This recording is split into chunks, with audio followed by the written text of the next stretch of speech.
Манайх жишээл 2012 оноос хойш яг энэ төсөл дээрээ гэр ороолын иргэдээс газрыг худалдаж аваад барилгыг одоо явуулж байгаа. Бага болон дундаж орлоготой иргэдэд зориулсан төслийг хэрэгжүүлэгч одоо ууган компаниудын нэг ийм байшингууд чинь ийм их замбраагүй, ийм их болгочоод байгаа маа.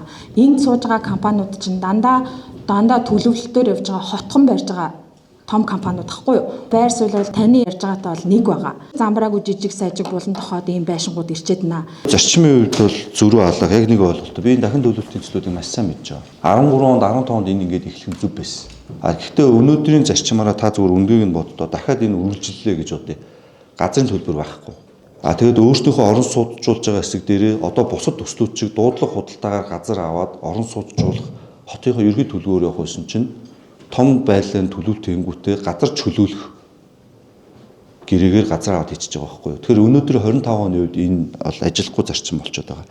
За өнөөдөр энэ ч сууж байгаа компани манай төлөөллүүд бол харьцангуй ажил явж байгаа, сайн байгаа. Гэхдээ анх ихэлснээсээ хойш явж байгаа бараг 60% нь фейлдсэн байгаа. Тэг анхуу дарга. Би энэ ажлыг авчаад энэ ч яг энэ дээр манай даваа суурин дарга байлуу.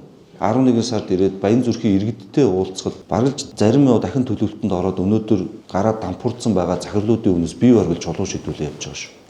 Тон ширэнг болгочтой гэдэг асуудал чинь нөгөө дулаан хүлцээг болохоос бүгдээрээ шахаад барилга барьсан шүү дээ.